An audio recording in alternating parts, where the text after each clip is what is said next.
That's important.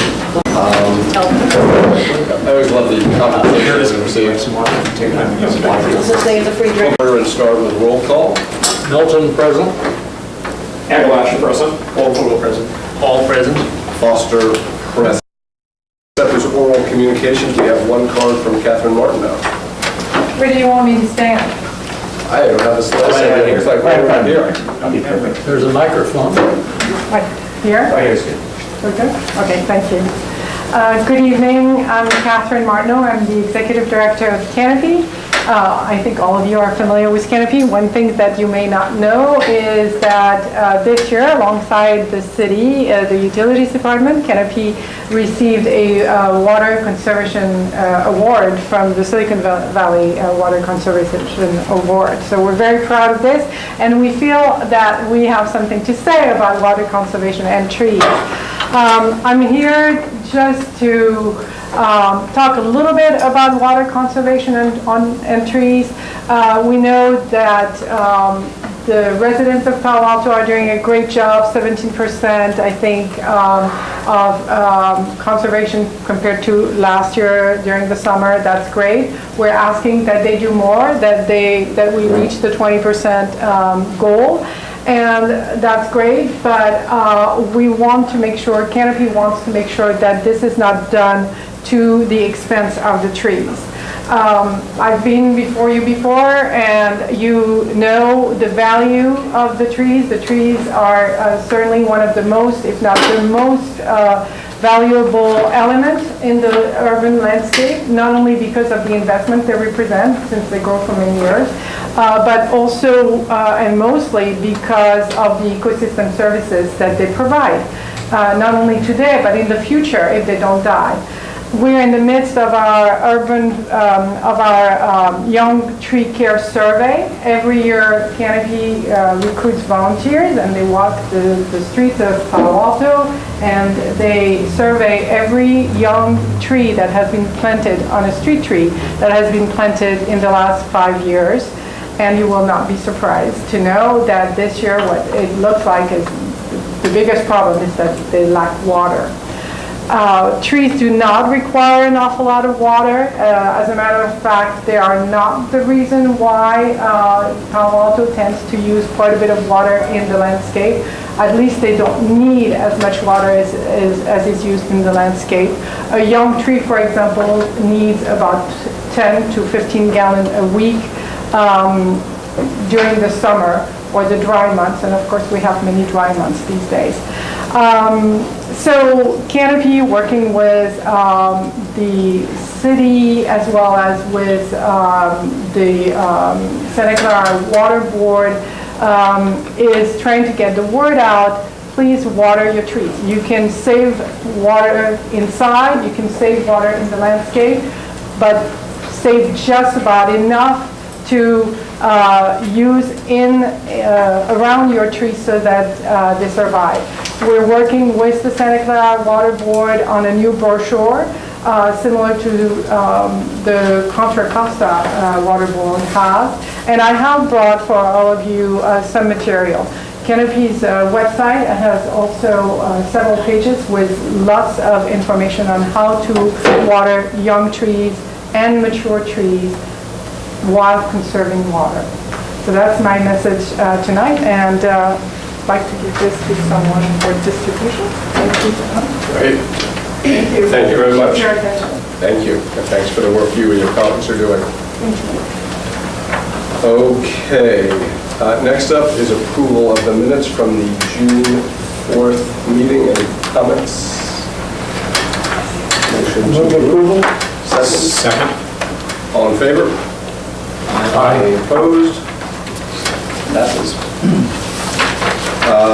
Next up, agenda review and revisions. We have a request under the new business section to switch the order of items 5 and 6. I'm confident no one will object to that, and so we'll do that, assuming no objection. And then there's a new selection of potential topics for discussion at future UAC meeting ahead of the update and discussion on the impact of statewide drought on water and hydroelectric supplies. Next up, reports from commissioner meetings and events. All quiet. No? Mr. Chair, I have something to report. So I've had some discussions with the Deputy City Attorney about my potential conflict of interest related to my employment and a certain aspect of this commission's regular function, and that has to do with water supply.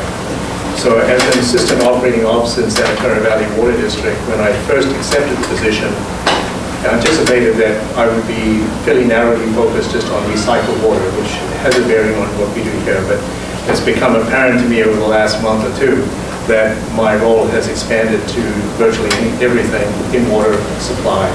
And there are many nexuses and interfaces with the city utilities in that regard, and I think that in that sense, I need to step away from all of the items related to water henceforth.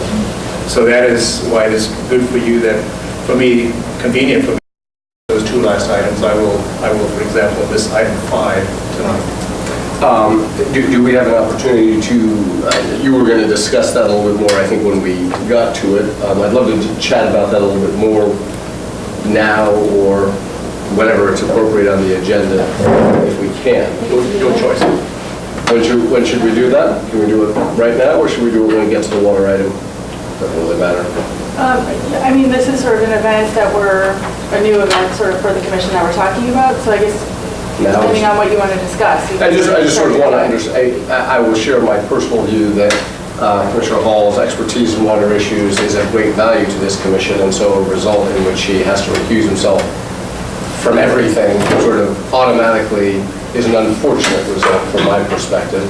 And I would prefer a different result. And so I guess my question was going to be, is this something that you feel from your perspective you need to do, or is it on the advice of the Palo Alto City Attorney or the Santa Clara Valley Water District?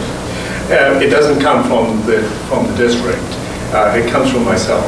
And I found myself in a situation where looking forward over the next months, as far as I can see, there can be many points of intersect with the city staff where perhaps the district would take a position different from city utilities, and it just is unconscionable for me to be on both sides of that table. Okay. Thanks, and I would just add from the city attorney's perspective, it's always helpful for us when commissioners raise potential conflicts that they see on the agenda. We provide advice, and ultimately the decision about whether or not to recuse always rests with the individual commissioner.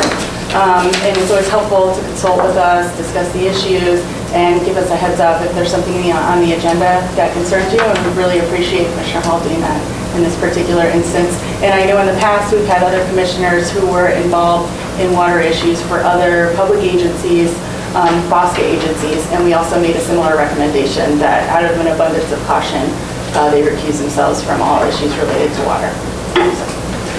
And if I may just add, when I was selected by the City Council, I was at that time an employee of the East Bay Municipal Utility District in water, and there was no conflict of interest that I perceived at the time, and none materialized. I think it would be fair for me to notify by the director that, and perhaps the manager of the city manager, that my role has now changed, so that so Mr. Keene can advise the council if they feel that they don't have sufficient value in me with that piece of information or that piece of contribution gone, then I must then resign. But I don't plan to unless I get the feedback that the value is so diminished that I need to resign. I think I can add value in electric, water, wastewater, excuse me, electric, gas, fiber, and wastewater. And that was our sense as well when we took a look at the potential conflicts. Thank you. Sorry to take so much time. Not a problem. It's an important topic. Okay, I think we move on now to the Director of Utilities report. Thank you very much, Vice Chair Foster.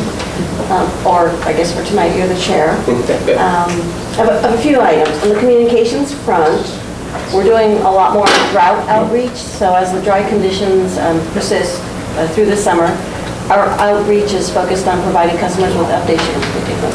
But anyway, I'm providing customers with updates on the water supply conditions And we also take the opportunity to educate our customers about water use efficiency. We do this through messages in the bill inserts. There's a line on the bottom of the bills called the Utility Community Announcements. We put messages there. We put them on the actual return envelopes that go out with the bills.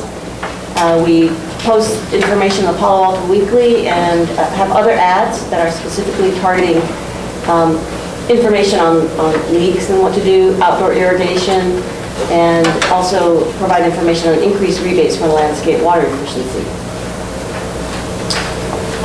We completed our water quality report. The state of California requires water agencies to provide customers with an annual report on water quality. This is in accordance with the Safe Drinking Water Act. In an effort to reduce, Commissioner Walfogel, in an effort to reduce unnecessary paper waste, and to keep the print and postage costs low, thank you for the thumbs up, we now mail a postcard to everyone in Palo Alto informing them of the report. We can provide customers with access to an electronic copy, or we can give them a printed version if they request it. It's available online. If you all want to see it, you can go to our website, and it is included, this is the one that Commissioner Walfogel is not thrilled about, but included in a new utility customer welcome packets. We completed our report in June of 2013. And then just as a reminder, we did no rate changes this year, and that actually was on the advice of this body. We did send an update to our customers that there will be no rate increases, and we are continuing to manage our operating costs and are managing more stable supply costs. We have had a number of community outreach events and workshops. In June, we had a net zero building workshop, irrigation basics for homeowners, and we had a mayor for the day. We had a garden design and installation, and in July we had an eco-home tour with the Stanford camp and a facilities managers meeting. So it's been a bit busy this summer. And then on the marketing front, Palo Alto Green is #1 again. I know we've suspended that program, but this is for 2013. The National Renewable Energy Laboratory released its 2013 survey of top 10 utility green power programs in the country, and Palo Alto Green was once again ranked #1 in the country for customer participation. The program also ranked 5th for green power sales as a percentage of total retail electric sales. We had 22 energy efficiency proposals to our third-party energy efficiency program, RFP. The proposals run the gamut of residential programs, which cover both single and multifamily homes. We had 7 proposals there. Commercial programs targeting small to medium-sized customers, we had 8 proposals there. And a performance-based program for all commercial and industrial customers, 7 proposals there. We're reviewing the proposals, and we'll shortlist and do some interviews sometime in early September. On a couple of new programs, we renamed our Emerging Technology Pilot Program. The Program for Emerging Technologies. Now, that's PET. So basically, these are PET projects, Program for Emerging Technologies Projects, PET projects. We recently received an application for a reactive power regulator technology that's fast, dynamic, and has the potential to enhance the reliability and efficiency of our distribution grid.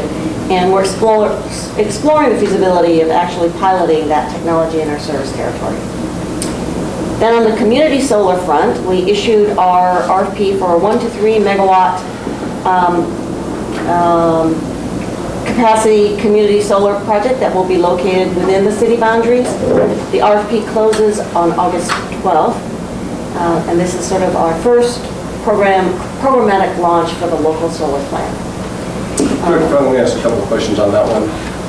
As part of the RFP, is it required that the physical solar panels be located inside the city of Palo Alto? I don't know how prescriptive the RFP is. I see a nod back there from Catherine Albert, so the answer is yes. And if, have we received any feedback on that from prospective bidders, in other words? I'm sorry, feedback on? Feedback, concerns, or anything else? In other words, has anyone said, gee, we'd love to do this, but we can't find a place to put panels in Palo Alto. Not yet that we know of, but we just issued the RFP and it closes August 12th, so I'm sure we'll get some feedback with those proposals. Got it. Why, do you know something? Wait, do I know something? I was at an event yesterday with someone who's CEO of a company that may be a bidder, and the significant challenge is finding a place to put the solar panels. Yeah, it is called a local solar plan. So the question is, how local is local? Local is within the city of Palo Alto. I mean, it sort of thwarts the concept. Out of curiosity, does it, well, but does it, I mean, and we can discuss this more, I don't know, does it actually matter where the panels are located ultimately? You know, at the end of the day, we'll probably have to look at the bids and determine if we get zero, maybe we'll rethink things. But if we get bids, I was just sure that my thought is the beauty of a community solar plan, don't worry, we won't talk about this anymore now, is it allows people who can't put solar panels on their roof to have solar power, right? So in other words, someone who's a renter or shaded or something like that. Ultimately, if the physical panels are in Palo Alto versus somewhere else, may not matter so much. Anyway, just a thought.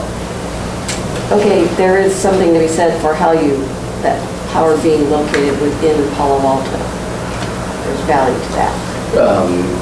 From a distribution grid point of view? Okay. Good to know. Okay, thank you very much. That concludes my report. Okay, next up, unfinished business, there is none. New business is item number 1, election of officers. I would recommend the way we go about this is sort of discuss who might be interested in serving as an officer. It's chair and vice chair. James Cook and I have served in these capacities for quite some time. Well, exactly how long? Exactly. Exactly 2 years, 11 months, and 27 days and 3 hours. I don't know. It's been 3 years. James has served the last 2 years as chair, and I served as vice chair. Before that, I was chair, and he was vice chair. I would take the position that anyone who would like to be chair or vice chair should do so. If no one is interested, I'd be happy to continue on or to serve as chair. And that's my thoughts on the issue. What say all the rest of you? I nominate John Foster for chair. I'll second.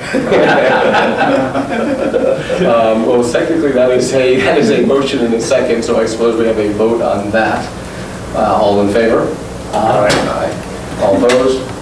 Thank you very much. Happy to continue to work with all of you. Thank you to John and James for their Thank great you. service. Yes. I will make a motion that Asher serve as vice chair, and he's willing to do so. Thank you for sitting. No, I'm willing to do it actually, I'd be delighted to do it. Great. I'll second that. All in favor? Aye. All opposed? Very good. Thank you. Resolved for another year. Good Thank you, Asher. Thank you both. Okay, next up is, let's see, staff recommendation that the Utilities Advisory Commission recommend that the City Council adopt an updated energy risk management policy. So we have here, thank you very much, Chair Foster. We have here Mary Fagoni, who is the city's energy risk manager, and she will walk us through a short presentation. Thank you, Val. And also Carla Daly's here for support as well. Oh, yes, Carla actually is probably extremely familiar with this system. So first 2 bullets are just that you have the red line version and the clean version of the policy. You should have received that in your packet. And the updating team, this is all these names, you heard my name, but the other ones. And so it's 3 different divisions. It's actually resource management, and energy risk management, and the legal section who provided input. And I didn't mention, we have a energy risk management consulting firm you may or may not know, ACES, Power Marketing. And way back in December of 2012, they started to review the policies, and this was like one of their first assignments from us, so they looked at the energy risk management policy. So they made recommendations too, that we had meetings with them, staff did, etc., so that we could incorporate certain recommendations in the policy as well. So that took most of 2013, so I just want to mention that. So in the update, it involved cleanup. so cleaning up those little wordsmithing and grammar changes. It involved redundancies being removed. We had a lot of references to the energy risk management guidelines, really wasn't needed, so we took those out. We added an energy risk management program structure diagram, just to show how that policy flows down. That's on page 3 of the policy. So that shows how the policy flows down into the guidelines and the guidelines to the procedures. So that was another thing that we did. So it's a nice visual, just to see that. And then the more substantive changes were the ones that had to do with the new authorized products. We had 2 new products. So there's Project K, that's on page 8. Project K is purchase and sale of emission allowances. L, which is purchases of carbon offsets. And then this other one was G, which was purchases of resource capacity products. That wasn't a new one. We just changed it around to make it for purchasing and sale of resource capacity products. So those are those. And then also in the conflict of interest section for the policy, we just stripped out, we had changed it a bit, and we just went back to what the city is, so it's the same across the board for all employees. So it's not just the traders or this or that. So the conflict of interest is the same. And Dodd-Frank, the applicability and compliance paragraph, we actually have 2 paragraphs in there that we added. As most of you probably are fully aware, it's pretty confusing, the Dodd-Frank, the language that's going on right now. So we consulted with NCPA and ACES, and we decided that we're going to wait until we get some legal case or something of real substance in order to put into the policy. Okay, so these are just placeholders for the time being. We're not the only ones, as you know, that it's not just municipalities that there's confusion, it's all across the board. So that was that. And then the enhanced glossary, we went ahead and we stripped out those words that were not referenced in the policy. They were just added on. So we took those out, and then some definitions we added examples to them or anything else that would make them more, clearer to the reader. So that's why we went that route. And those were the main updates. And I think Commissioner Melton might have had something to say about the annual the policy. Foster. Oh, yes, it was me. Okay. Okay. To John. I had asked... Well, actually, we both had comments. Oh, we both had comments. We had the same comment. We did not discuss it with each other. The issue, it says background, the council last approved the policy on July 9th, 2012, and then the very next sentence says the city is required to update it annually. So that sort of led to a question of, did we not do it last year? And the reason we did it is we were working with ACES, our new energy risk management consulting firm. They were reviewing the policy. We were utilities risk management, and then we were talking about certain things like best practice and all that. So it was a process, and I didn't want to interrupt it. You know what I'm saying? I didn't want to push it to make it, try to get this in. But I think Commissioner Melton had an idea as well on top of yours. So I brought up the same subject for exactly the same reason. Why do we have a requirement for an annual review and then we didn't do it? And then I got to thinking about it, and I said, this is a policy that is very stable. It doesn't change hardly at all, ever. Right. And therefore, why do we have an annual review? Why are we taking up city council's time to read through this thing again? And I said to Mary, why don't we just change that to biennium? And so when we get ready to make a motion, I'm going to propose that in the motion. As a matter of fact, Also what you had mentioned earlier is if something came up that was so critical that we had to get it in the policy, then we have, we'll take it to council. Sure. It says at a minimum, review the policy. It doesn't say you can't bring it every month if you've got to change. Oh my gosh. Let's hope we don't do that. So were there any other questions on this? Can you just clarify what we actually use this for? I mean, how do you refer to this on an operating basis? Because I'm trying to assess, kind of getting to Commissioner Melton's point, if this is more of a theoretical document, then sort of why do we need to look at it? Well, staff, not Val, at that level, we use more of the procedural level and guidelines, whereas I don't, do you refer to the policy a lot? Typically, when I'm authorizing a transaction, I will insist staff tell me what allows me to have the authority to do it, and so they will fall back on these. So you'll do a review against this policy? Yeah, and they to assess absolutely, whether when anything they send to me, they say this is, it comports with, this. No, it's good to know, because section in it's the just good to policy. know that what we're doing is we're doing. We don't ignore it. Yeah. We absolutely don't ignore it. And in fact, we feel like we violate things if we don't comply. Okay, So does the UROC rely on this Yeah, policy? the UROC, we bring these things, in fact, the UROC reviewed this policy. Yeah.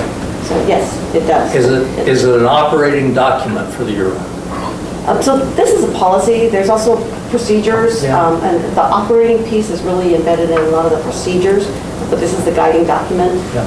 And this is what council approves, and everything else falls from this. We, URA created a rules and purpose kind of policy, which they use, kind of just defines what their purpose is, why they come to the meetings and et cetera. So, but anyway, so yes, thank you. And the only other thing I might add too, and staff can correct me if I'm wrong, is that I know NCPA, the Northern California Power Agency, also has kind of a higher level risk management policy document and then more detailed guidelines, and use them in much the same way as Val described. So I think that's sort of an industry practice. so those are parallel to this document? Can I point, there's other things that we do in a very similar vein, like our strategic plan, and then from that stem other plans and programs, the long-term energy acquisition plan. From there, you have even more things coming. This whole local solar plan is embedded in, there's the overarching, and then the more focused on some of the electric pieces. We have the Gulf for the gas, we have the water integrated resource plan for the water. From there, we develop projects, but they have to all be aligned with all these different. Well, but this gets to the point, and look, I'm going to support this, but it gets to the point that we review things and we don't quite understand the consequences of what we're looking at. And I think it's a little difficult, to have, either to get enthusiastic about reviewing it, or sometimes it's difficult to know what are we doing today, because we can't quite see the consequence of what we're doing. I understand Consequence and that. effect. Yeah, this may be a little bit one of those that is like that, only because it's so operational. It's so very embedded in our operations, and we don't bring some of those things to you. The other programs and plans you do see. You see bits of it, you see pieces of it, it sort of comes together. We follow them. Yeah, well, I think This is another one of those Just a that- general observation. Yeah. It's hard to see. The other I point- understand. The other point I make, on page 3, when it, selfishly refers to the UAC's responsibility in this, and I think we may either need to go back to the Muni Code or to council intent, but it seems like what we're doing, we're possibly writing the UAC's responsibility, oversight responsibility or advisory responsibility to council out of this policy, because what this says is that council will minimum review the policy annually, but it says USC will shall receive informational copies of quarterly reports. So it's almost like we're saying UAC is somehow relieved of advisory responsibility relative to these reports that are going to council, which I think it's up to council to decide if that's what they want. I'm not sure we can make that judgment. Well, in adopting this, the council will be, and this is sort of language from Mary, correct? This is already in our policies. The council's already adopted this in the past. Yeah, we're being asked to make a recommendation on a policy, and the point is that we're being asked to do something that I think is, I don't feel qualified to tell the council that we're just going to step back from any other Unicode responsibility that might adhere in this quarterly update process. I don't think so I think the first sentence, if I'm looking at the correct section here on page 3, section C2. C2. Yeah, so that first sentence is straight out of the Muni Code in terms of the general description is responsible for advising the city council. We've added city for clarification there and looking at the red version. And the long-range planning and policy matters language is straight from the meeting code.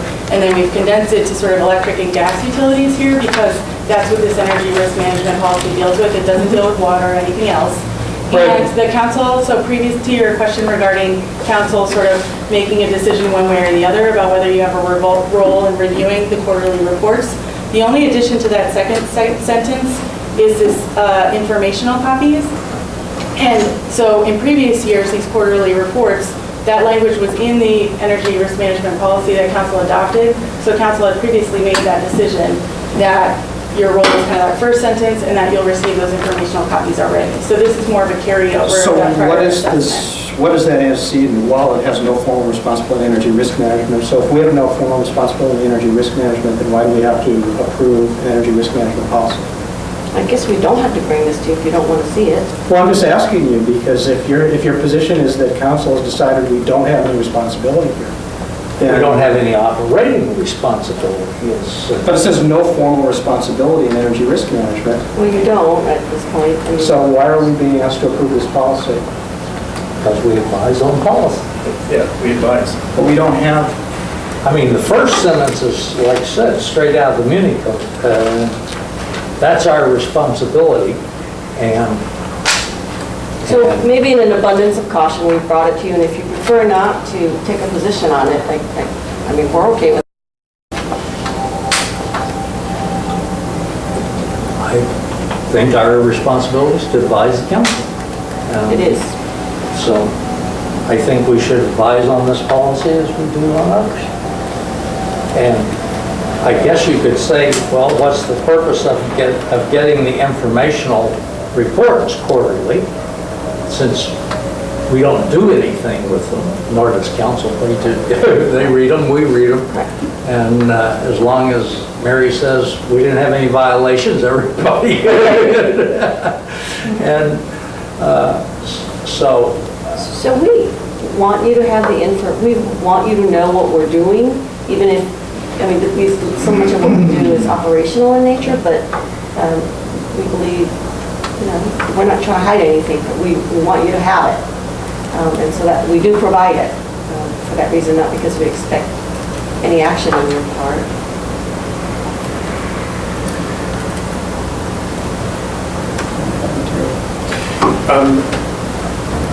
I was wondering if, I don't want to get to wordsmithing, but I was wondering if, when you asked the first question, Asher, if you had to edit that second sentence, would you do so? Is there something about that sentence you would like to change and leave it in? That I'd like to get those information reports as quarterly. Yeah. Yeah. I mean, if I was going to wordsmith it, I'd probably remove the first clause of this, but I just really don't want to wordsmith this as we sit here right now. I'm not comfortable doing that. Okay. But it does raises a question about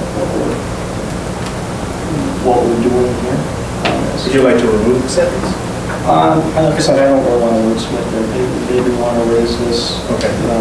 If the minutes can reflect this, then it's up to the council to decide if they have a view on it. And that'd be my request.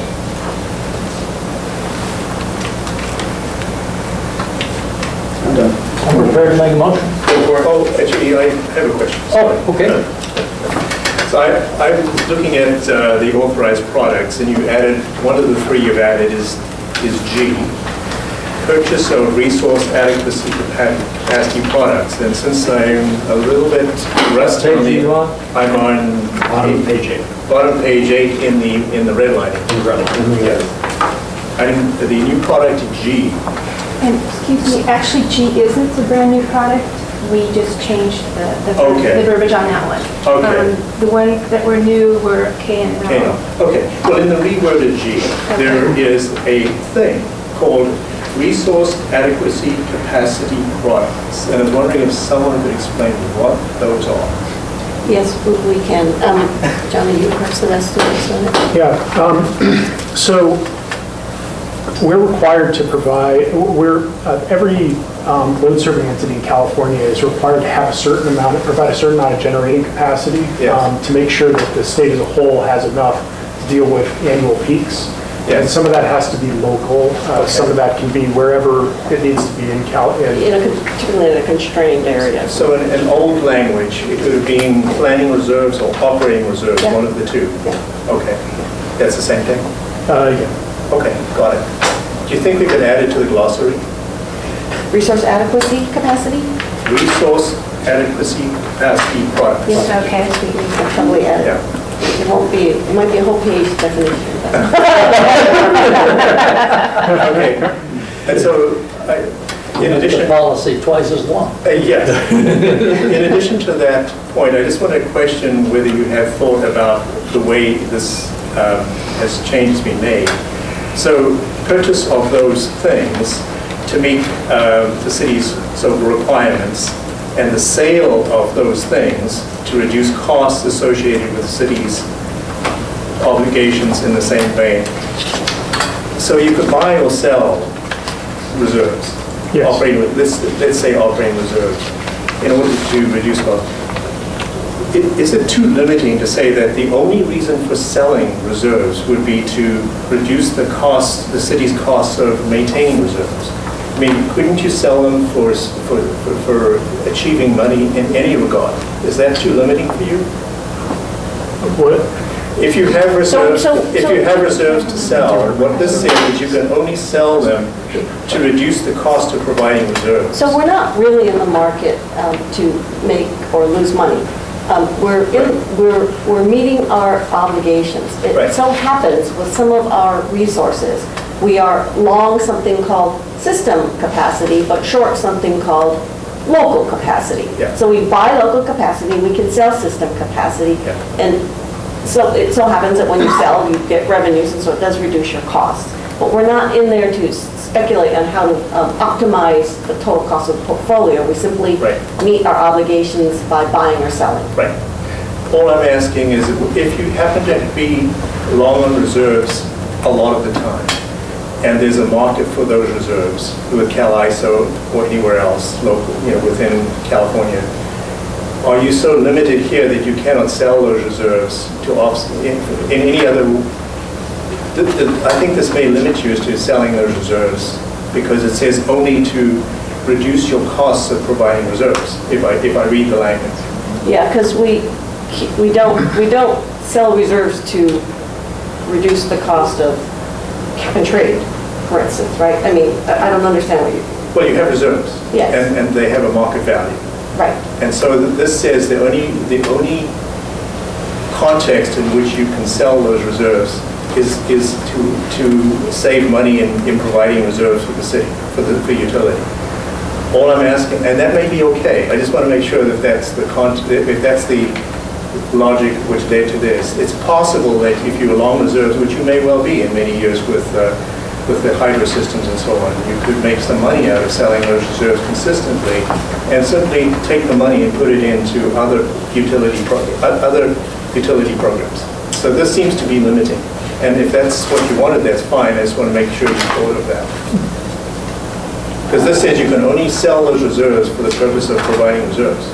This is what I read.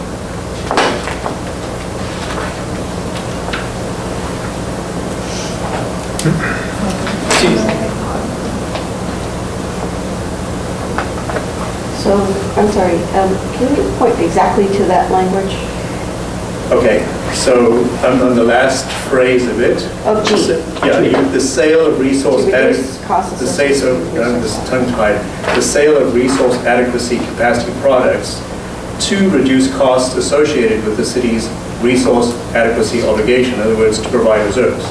You can sell your reserve in order to help meet your costs of having reserves or providing reserves.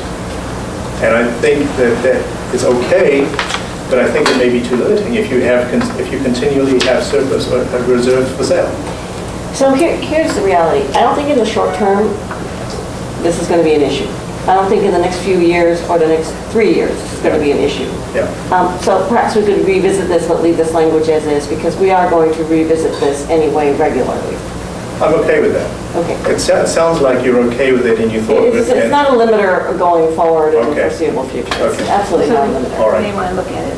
Yeah, Yeah. got it. So the only request remaining on the table is to add a simple glossary term. Yes. Adequacy capacity product. Okay, Commissioner Martin, will make a motion? I will. I move that we recommend to City Council that it approve the proposed energy risk management policy with 2 changes. That in paragraph C1, the word annually, review the policy annually, be changed to review the policy biannually, and that the glossary, the term resource adequacy capacity products be defined in the glossary. I second that motion. Any comments? All in favor? Aye. All opposed? Very good, thank you. Thank you. Thank you for your time. Thank you very much. Next up, staff recommendation that the Utilities Advisory Commission recommend that the City Council adopt a new rate schedule for net energy metering aggregation customers, et cetera, et cetera. I'd like to introduce you to Resource Planner Eric Kenniston. We don't have a presentation here, but Eric and actually John also are here to answer any questions, but Eric primarily. Eric, I don't know if you want to just make an introductory remark about the purpose of this item. Good evening, Commissioners. It's pretty straightforward. Back in March, you approved the net energy metering aggregation option for customers who had contiguous parcels. They could do net energy metering across those parcels. This is just bringing forth the rate schedule to make that happen and rules and the interconnection agreement to support that.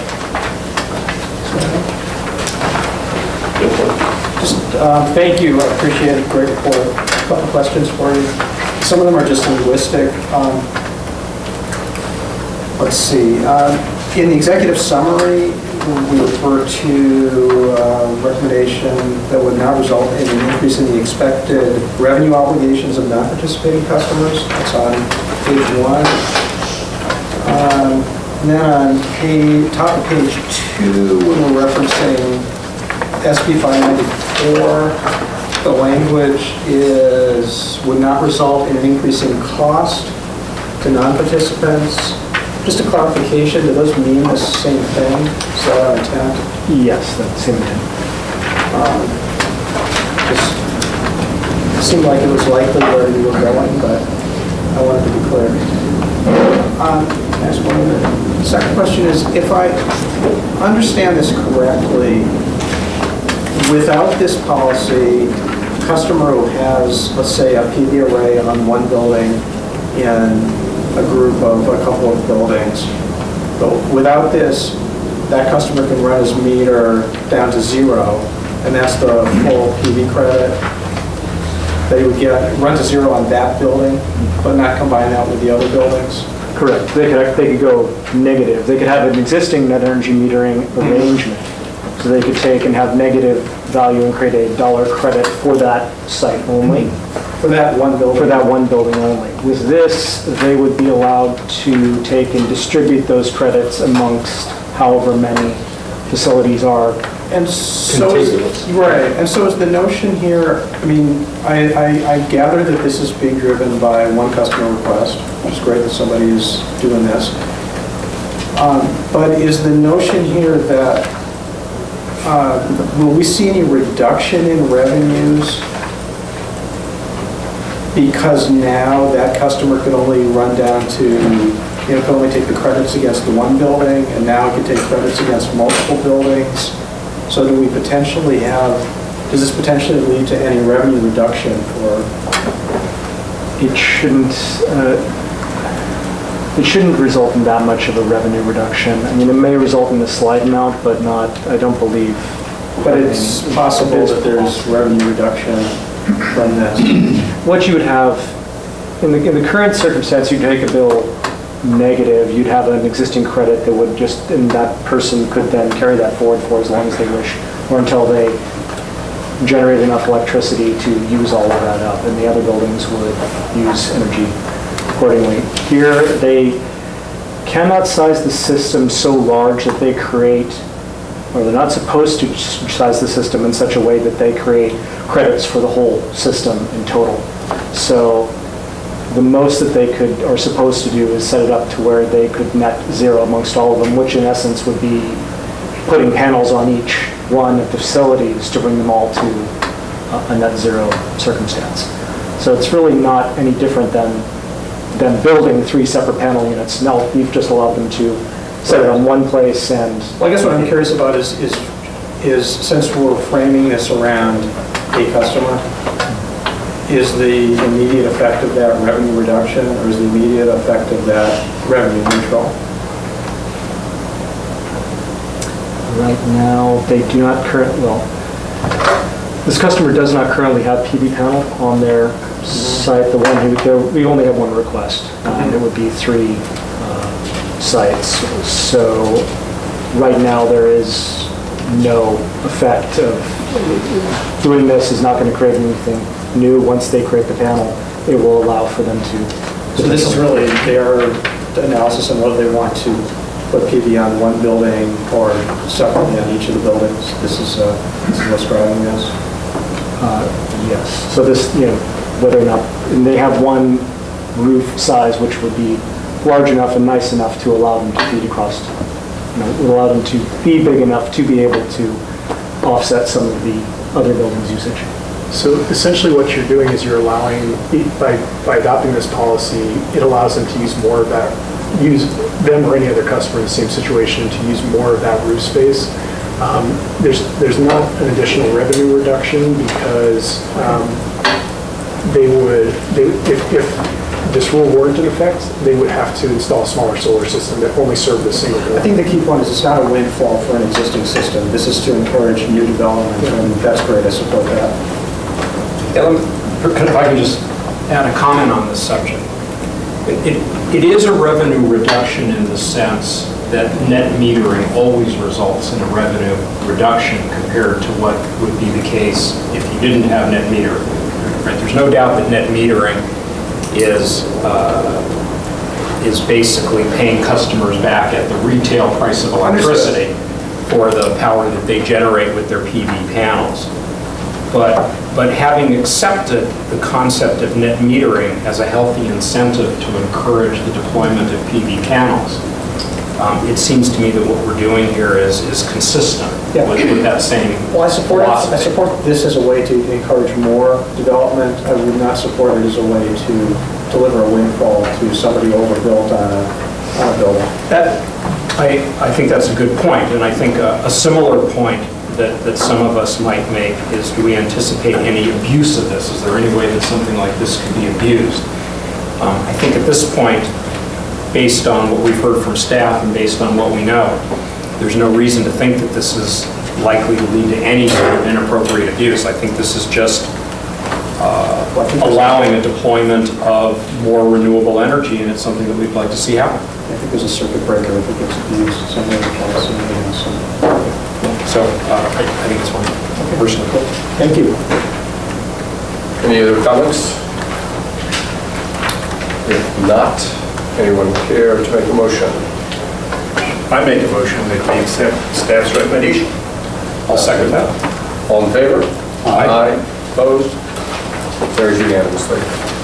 Next up is a discussion item, staff update for the technology and the connected city, whatever, initiative, fiber to the purpose master plan, wireless network plan, city's response to Google Fiber City checklist, and status of Google network HUT license agreement. Now, as a point of clarity, just to kind of discuss how we're going to do all of this.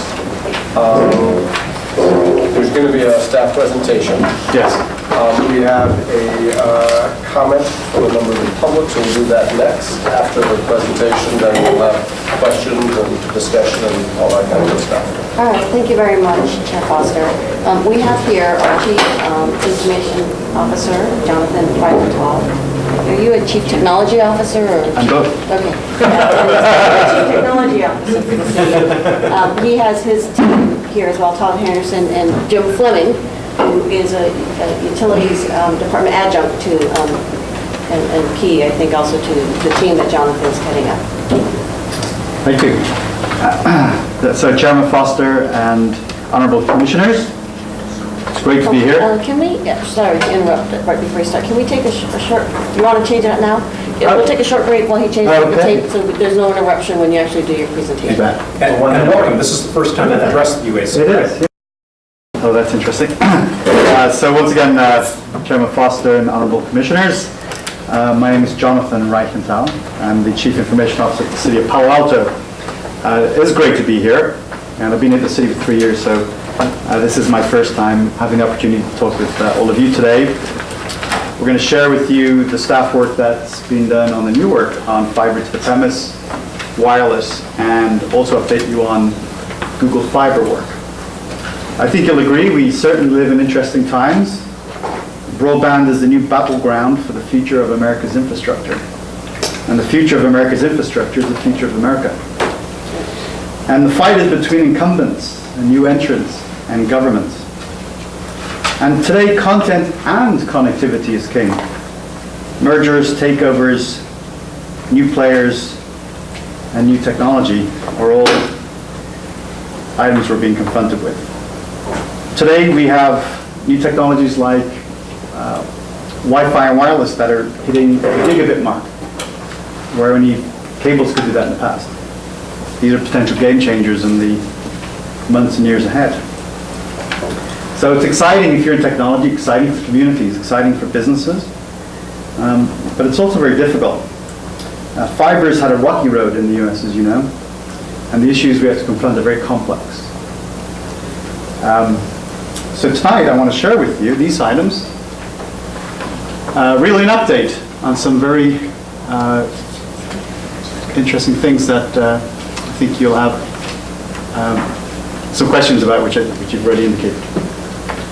Okay, so I want to actually tell you about the story, and then I'll point to the slide if you're interested.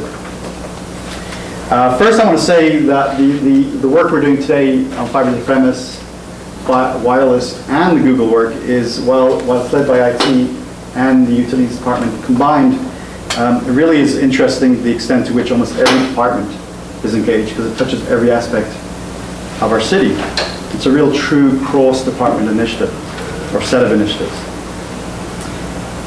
So this story and my involvement and IT's and some new work we've been doing starts in February 2013.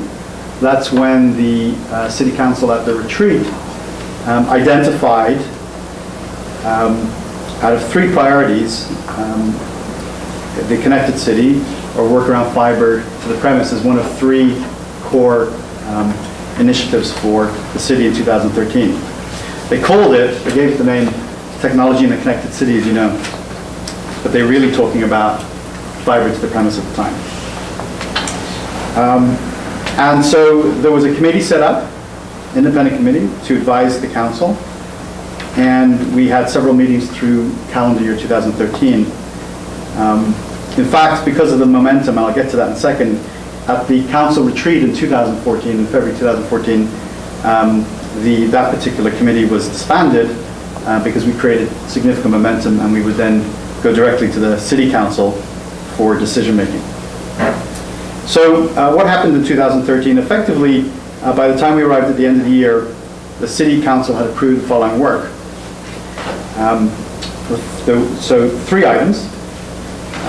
The first thing was to reach out to firms to bid on a fiber to the premise master plan, right? Which really is a kind of a deep engineering study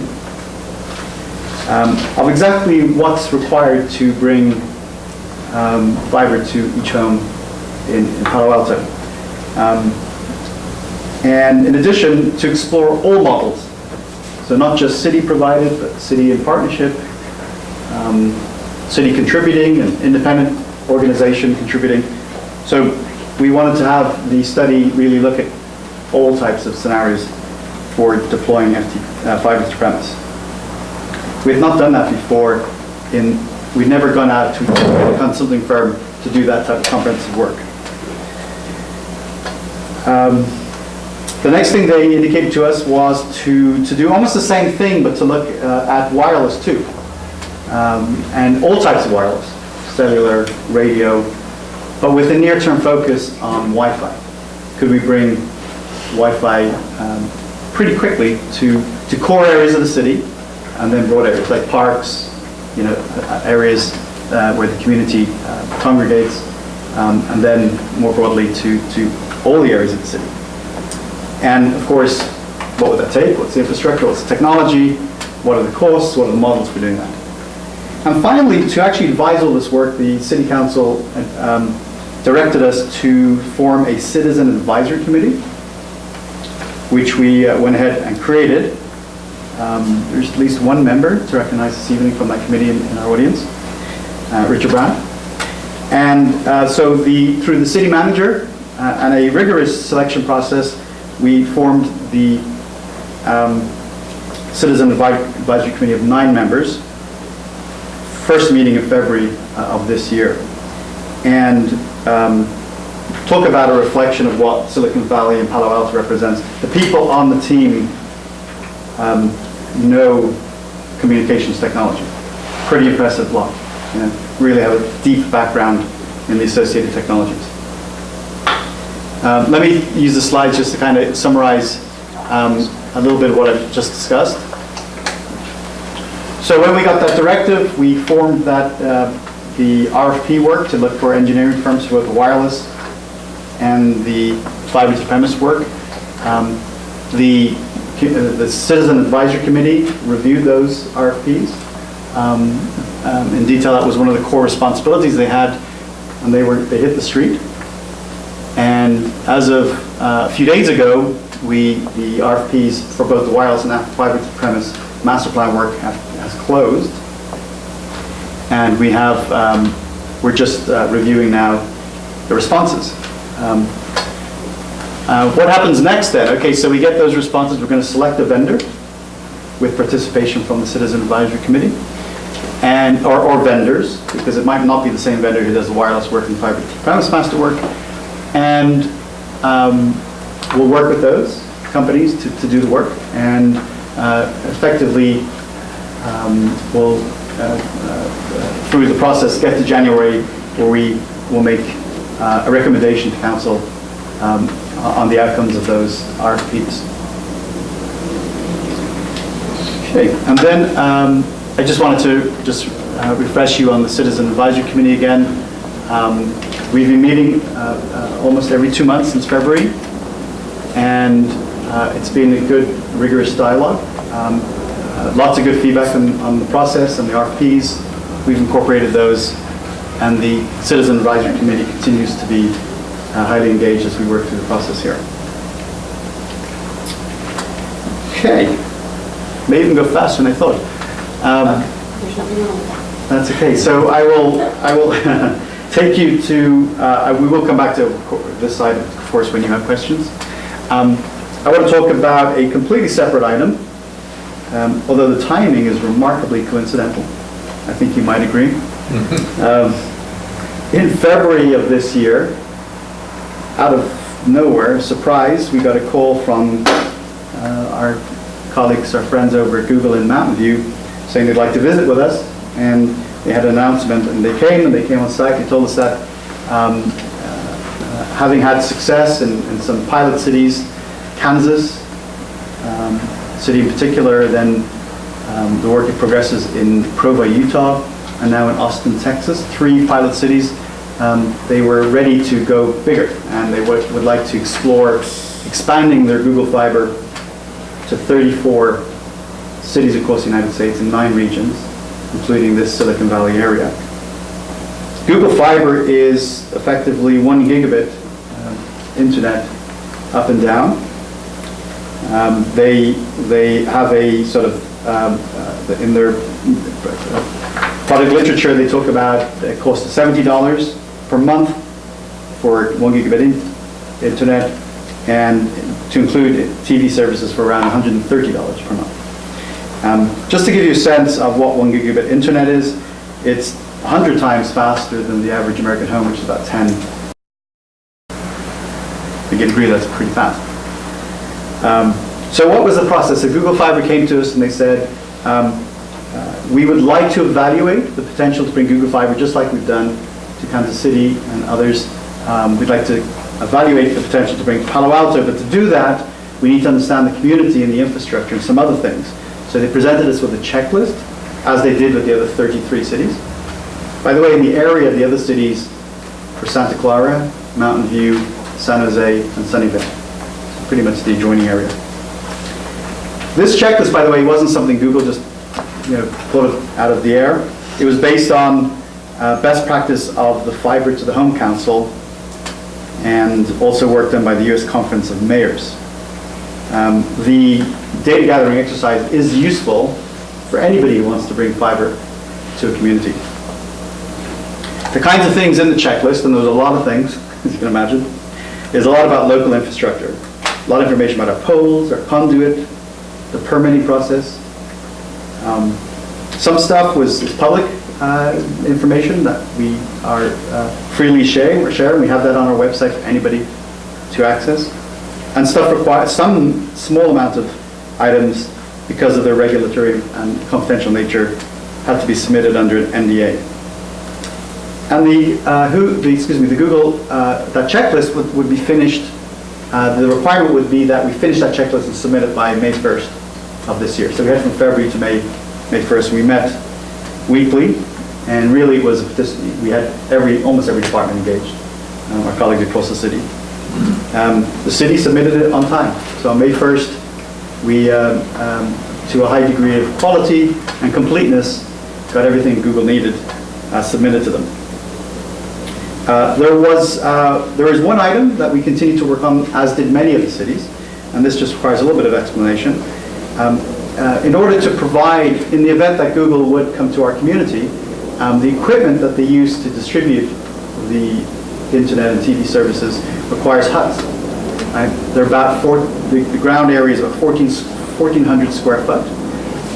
They're prefab, sort of little, typical huts, and you need one for every 20,000 homes. Palo Alto has approximately 27,000 homes, so we need 2 of those huts. And as part of the process, Google would require, I should say, the HUD agreement to be approved as part of the checklist, the completion of the data gathering they have to do. And in terms of just timing, that HUD agreement is now out in the council's packet in advance of Monday's council meeting for consent to be approved.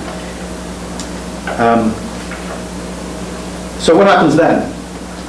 There's a bit of a lull. At that point, the Google Fiber organization has all the information they need to begin to deliberate on whether and how they would bring fiber to Palo Alto. They've committed sometime between now and December 31st, about 5 months, right, to make a decision on that.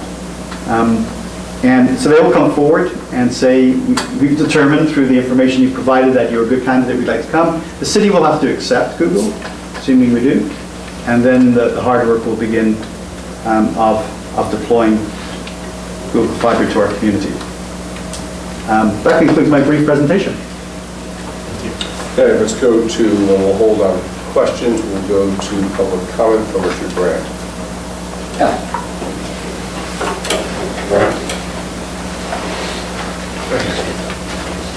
Tell me where. Okay. Good evening. My name is Richard Brand. I've lived in Palo Alto since I graduated from Stanford in 1968. I live in Professorville, 281 Addison, and previously I worked in fiber optics. I was Nortel Networks technology group research in Santa Clara, and then part of that I worked in the new work they did in fiber to the home. I worked on some of the technology groups. I've been a member of the IEEE 802.3 Ethernet, .11 Wi-Fi. I've got a little bit of background in the technology of this, and I've worked very hard for many years to get fiber to this home. In fact, my neighbors, one of which is the co-founder of Yahoo, say, how do we get fiber? So you know the story. Palo Alto needs to be upgraded. Unfortunately, our legacy incumbent, AT&T, is the slowest of any of the incumbents to put fiber to the home. Verizon has done it. I know you said it's been a rocky road. Verizon has gone ahead and done it in certain cities. So the technology is not rocky, it's well-founded. CenturyLink, which is the old US West, now CenturyLink, is going ahead and putting this in. This is something that is happening. It's no longer really new technology, it's pretty mature, and it works. Issues are that you have to dig up certain things, you have to put in materials. I will say that as we get more and more video, we're all watching, we need more bandwidth, that's a given. Wi-Fi is kind of a stopgap. You've all had the chance where you go to the coffee shop, Pete's or whatever, you know, I like Pete's, and so I won't say the opposing company, and all of a sudden you can't get anything because everybody else is on the network. It's a shared network.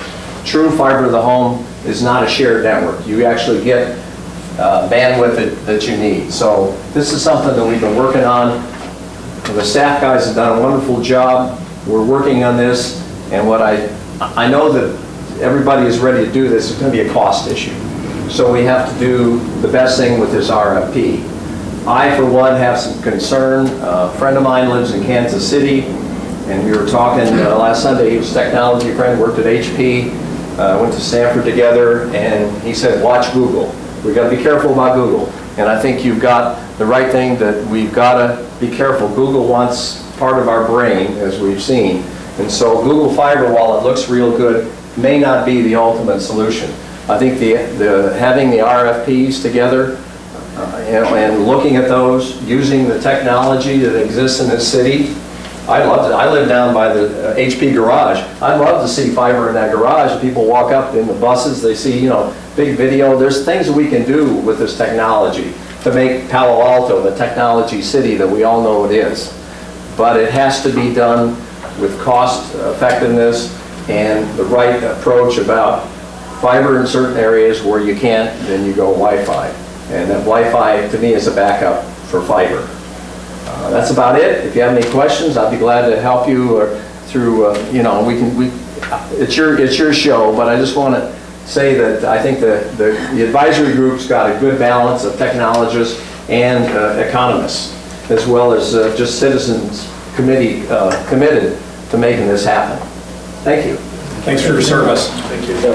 Let me just say that as we move forward here, if questions do arise where you want to chime in, if it's all right with the Deputy City Attorney, that we can allow a commentary from a member of the City Committee working on this. I personally would be in favor of that if we can. You look like you're... It's a little non-standard. Usually we have kind of the opening comments. But Right. As far as how it goes. Probably slide by somehow. That's a yes. Okay. Let's have questions, comments from everybody. Mr. Dalton? As you noted in your presentation, we basically got two possibilities for fiber.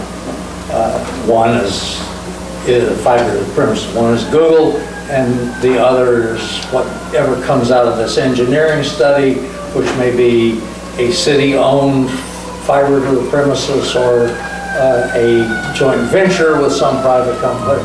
So what are, at least as far as we know now, what are the pros and cons between the Google approach, which looks like it might be the fastest or the quickest to implement, and the other approaches that we might take?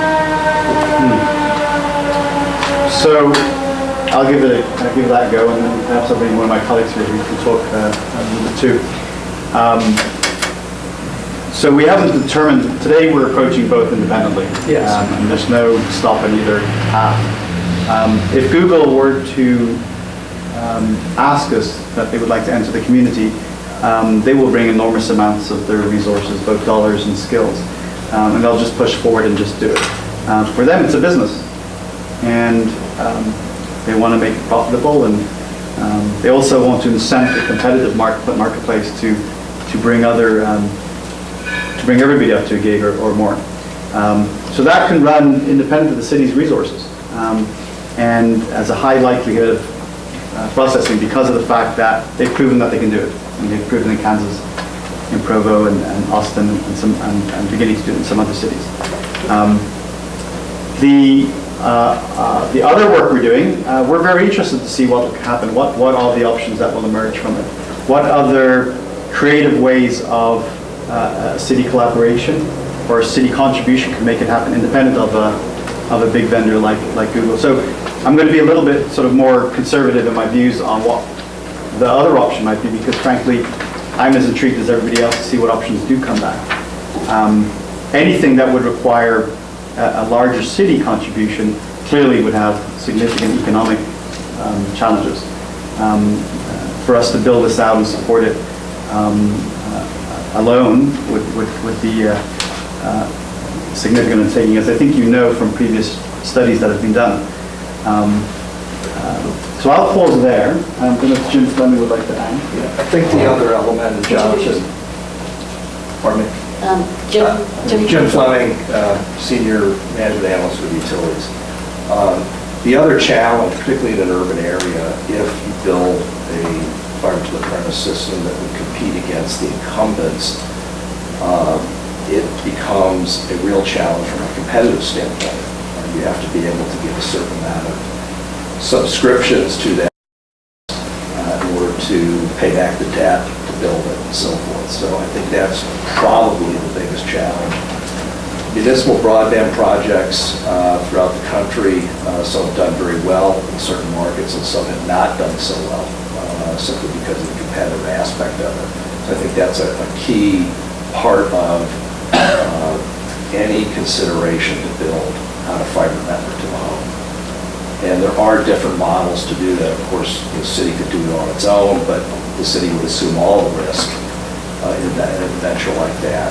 Or you could look for a partnership of some sort. Put aside Google, are there any other entities out there, any other companies that would have the capacity and the financial resources to build in the community?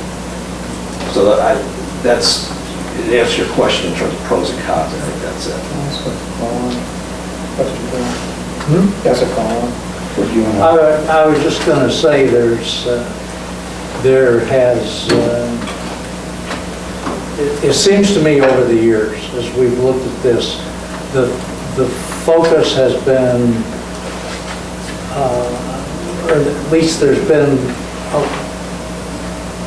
verbal support in the city for doing this on a city-owned basis. In other words, the city does the fiber to the home and owns the pipes. It would not into content, but at least owns the fiber network which it can lease out.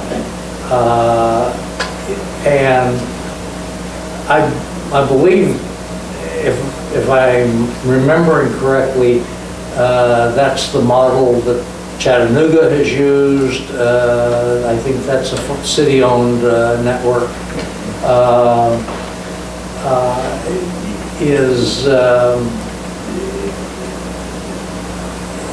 The sense I get is you guys don't think that's probably going to be a viable solution for Palo Alto, for economic reasons, if for no other. The Chattanooga project is a very unique project. They're doing what I would call retail services. They own the infrastructure. They deliver voice, video, and data services. So they're in the service provider role too. Right. What's unique about the Chattanooga project is they turned the model on its head. What I mean by that, it was more driven by smart grid implementation than it was broadband. Broadband was just a byproduct of what they were doing with fiber to the premise, both on the residential side and the commercial side. So it's a unique model. Another interesting aspect of it is the total building is about $330 million. The Department of Energy, because of the smart grid component, granted the project $111 million of the $330 million bill. So it is a thriving venture. In that market, they're up against Comcast and AT&T, and their numbers are very good. But again, it was driven by smart grid on the front end more than supplying broadband to the community.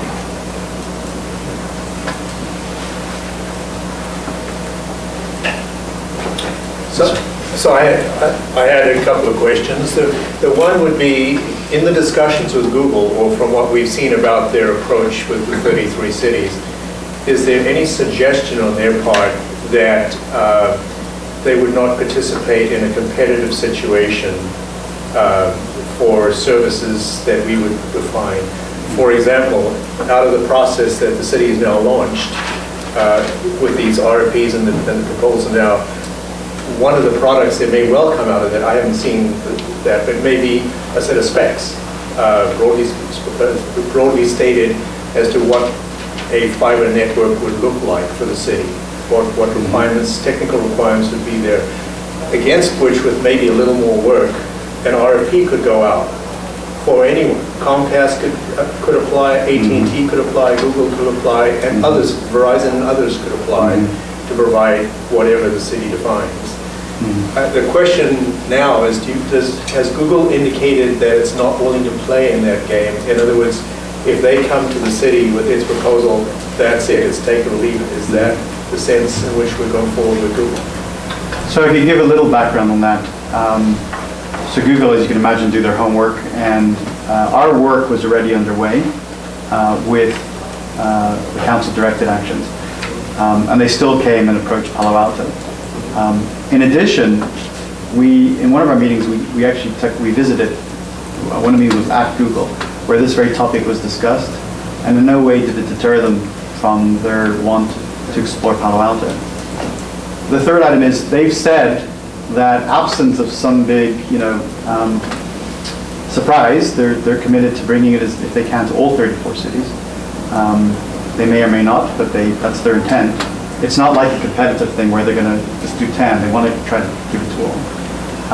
And lastly, they said this verbally, you don't have it in writing, but they said if they end up perhaps only going to a subset of the cities, they would share with us the engineering work they've done, and we could use it for other work. I'm not sure I got the last part of your question, actually. Did I answer it? It was simply that. Yeah. Has Google indicated that if they make a proposal, if they select Palo Alto, that it's take it or leave it, no competitors allowed? I suspect that would be in violation of antitrust laws, but there may be some ways in which that would be legal and legitimate. We have no indication of that, yeah. Okay. That's good to know. I think perhaps our deputy city attorney should weigh in, but I don't think we could take it or leave it. I mean, I don't understand. Yeah. Okay. Well, it could be a very good offer, Val. The point was, But I'm just trying to explore whether the path we're on still has a lot of promise with the RFPs and so on in parallel with waiting for Google. And I believe it does. I just wanted to make sure that at the end of this road, we still have a choice, perhaps, between Google and another approach. Okay, and again, I don't think we can preclude certainly any other competitor from coming in here, right? I don't think you were suggesting that, but I just want to emphasize that. No, I wasn't suggesting that we would entertain that idea. I was just wondering if that's the game that Google has. But again, as far as we know, it's almost irrelevant because we can't say nobody else can come in here. Okay. I think it's going to have to snap in the opposite direction. So the other question I had really was in California. I'm not talking about the FCC. Are there any barriers to our adopting fiber to the premises that would, in the way that we're going, that the state regulators or state law would preclude or be a barrier to? I will defer to our attorney on that. Okay, clarify your So question, are there the any- state level barriers? Yeah, any state laws or regulations that would be, as they currently stand, it would be a barrier to us doing what we have in mind with our vision. I can. Okay, you want to go first? Sure. There are no barriers in the state of California for a municipality to build a broadband system. Okay.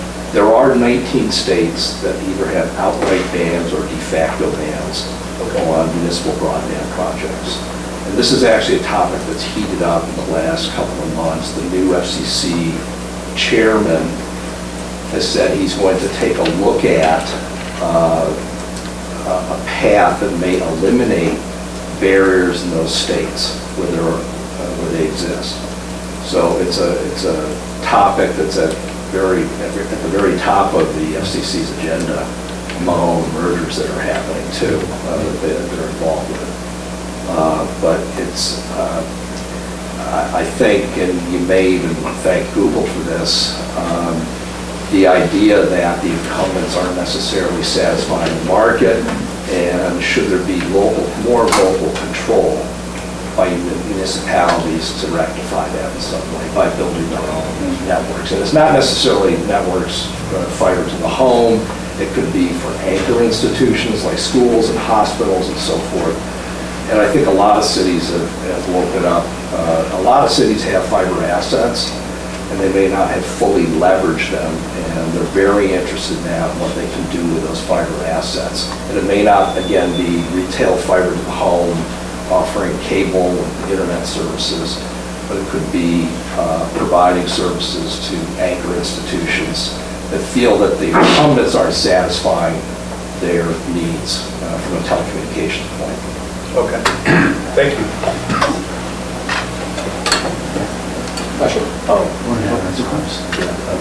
We should mention one other thing. There's also a concern about any new builder has to be concerned about the environmental aspect of moving a project forward. Under the California Environmental Quality Act, projects are reviewed, and that is an issue. I would think any new builder, including Google. It's common to anyone who wants to. Exactly. Yeah. Okay. The CEQA process in California is a little bit more stringent than it may be in some other states. Right. And I would just sort of add to that too, though, that's sort of an issue that comes up with regards to every development in California, not necessarily specific to fiber. Sure. Sure. So first of all, thank you for picking up the ball on this project.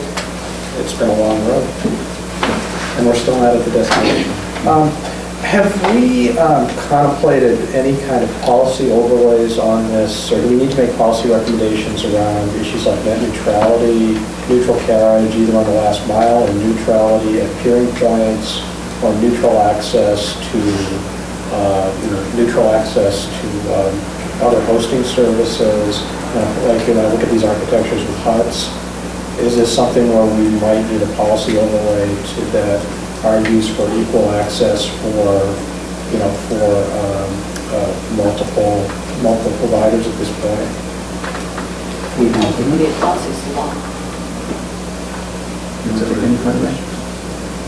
Well, so perhaps, I guess I'll take a stab at it initially, and let me know if this sort of speaks to your question. So I think when we look at sort of the two different tracks, so the CAC sort of municipal build track is sort of at this early stage where we're starting to do some of the planning and scoping out a particular sort of citywide master plan, and it hasn't necessarily reached the stage where we're putting together development agreements or structuring exactly how that service would be delivered. So I don't know that the appropriate time for sort of doing a policy overlay on that has sort of arisen on sort of the CAC particular track with regards to sort of the Google checklist process. I think Jonathan sort of laid out that we're at a stage in that particular effort where we're sort of waiting to hear back from Google whether we remain under consideration for any possible expansion at all, one way or the other. So they may or may not come back.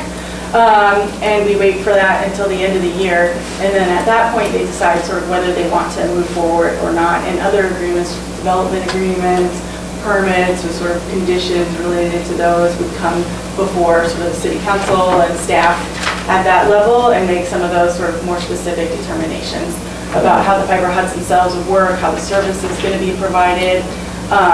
The only other thing I would add too is that Google will have to have sort of a statewide franchise to operate, the DIFCA franchise, and so that kind of governs their operations within. But this is also more broadly, you're familiar with the net neutrality issues, both last mile and at the peering points. And it seems appropriate that we would have policy for any overbuilder who's using city facilities that they that they offer service with some kind of neutrality commitments. I think it would be, actually, you mentioned this point about Google may or may not be our, maybe our friend or maybe our overlord. And, to that point, I think that, maybe you should go back to your citizens committee and get some advice and counsel from them about the neutrality issue. Sure. The only other thing too, from a legal perspective, I'd add just for the net neutrality discussion is that there's kind of federal issues associated with that. There's state level franchising regulations that apply there too. And so as part of that, the only thing I just put a pin in from a legal analysis perspective is that there's going to be sort of a fairly complex preemption analysis too with regards to any specific local policy that we want to adopt, whether it's conflicting, whether it's preempted, kind of having to go through that walk too. We decide to go down any of those paths. So just adding that. Yeah, well, we should do the analysis early. The other just more tactical question is, have hut sites been identified? This isn't really a question. Sure. Is there any potential that they would be in residential neighborhoods? So, as part of the checklist, Google did ask us to identify potential sites, and we had quite a long list. It was very quickly we eliminated obvious ones that the city can't, for various reasons, do that. We do have what we consider our high potential, which right now we're looking, and by the way, the site selection is ahead of us. It's not something we will make at this point. But there is the potential at some electrical substations. Certainly not in any type of residential, like near a house. So they're on adjoining or in the substation are the highest candidates. Google have also said, worst case, that they would. It's not their preference, but they have a lot of property, as you can imagine, both in Palo Alto and Mountain View, that they could. That is not their preference, but could explore in addition to them looking at their own other properties to lease. I'll just make, again, a recommendation, something to take back to the advisory committee is look at whether you need any stipulations on, light and noise emitted by these huts. The last thing people would want is, if these are power hungry, they could have lots of fans, they could have chillers. So just be aware of, I didn't see any stipulations about that in this summary master agreement, but just be aware of those as just keep your eyes open about that as a request. Thank you. So I'd like to jump in, this is Jessica Millen, Deputy City Attorney, just to kind of clarify and amplify some of the comments too, that with regards to specific site selection and kind of structure of the network hut that Google has proposed. So the structure of that particular network hut is as a master sort of hut agreement. That's a form, kind of terms and conditions that the city would initially say, these are sort of the legal boilerplate general terms that as a city we're okay with. It's structured such that there is no specific site identified. The city provided a large list of potential properties that for Google's consideration, but the city has yet to make any specific determination about the ideal or best sites for these particular locations. And the way it's structured when it goes to council is that the decisions about those particular sites first have to be decided on between the city and Google mutually. And we may or may not reach a particular agreement on that. If the city and Google are able to reach a particular agreement, the city and Google would negotiate site-specific terms that are then attached to that master HUD agreement that would hopefully address, subject to Google's willingness to agree, Commissioner Walpole's comments regarding light, noise, emissions, site-specific concerns, depending on where we ultimately locate that. And then finally, the last step would be that agreement with site-specific conditions would need to go back to council to be approved yet again for that particular site, along with sort of a 50-year cap on that particular site's lease. So I just wanted to kind of lay out that process so we understood where the weigh-in points on particular site-specific issues would be. Hopefully that's an additional opportunity. First of all, thank you very much for many months of terrific work. It seems like this has all come together very nicely, somewhat fortuitously, and in many cases due to your efforts. I, for one, am very pleased with this conjunction in time of what's going on with Google and the things that we were already doing independently. with the fiber to the premise master plan and the wireless network plan. And I, for one, am very pleased that we have these two independent paths and we're pursuing our own. I am curious, however, to know if anyone has suggested to you that we ought to not award any contracts to any of the vendors that submitted proposals on the fiber to the premise master plan and wireless network plan, awaiting a response from Google. If anyone suggested that we might save those few $100,000 and wait and see if we're so sure we want to go ahead with Google if we're given that opportunity, that we'd rather not spend the money on the master plan and network plan. And if you've gotten that pushback. Sure. Simple answer is no. No, we are pursuing both on schedule. Good. Well, I believe that's exactly the right course to proceed this way for many reasons, most of which I think are obvious. So thank you very much. John. Oh, so I just had one other question. In you thinking about our own plan, not only the Google alternative, how much thought will you give to security? In other words, terrorist targets. I'm thinking about the HUDs. 10 years ago, I could have gone a week without internet. I wouldn't have cared. Right now, I think I would rather have that than food, water, or anything else. I think that in the future, that may... We're going to try that experiment on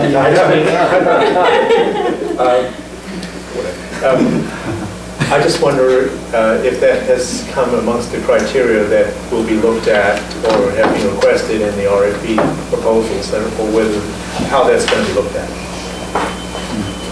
So, good I'm question. thinking about two HUDs, for Yes. example. The image came to my mind of this is the day and age of people who have bad intentions, unfortunately, and can wreak havoc. I might ask Valerie if she wants to answer that. I mean, we certainly would this we will treat as a utility, and we have a certain posture on security. We take it very seriously. So maybe Yeah, absolutely. Physical infrastructure, not just cybersecurity, but physical infrastructure is a huge thing. Jonathan did mention the electric substations, so there's not just the fiber issue, but the electricity issue. So we're going to have to balance all of that as we move forward. And certainly, he has an expert on his team, certainly on cybersecurity, and we've got some of our folks who are looking at a lot of the physical security of our facilities, because we're mindful of the Metcalf substation problems from last year. Mr. Moulton?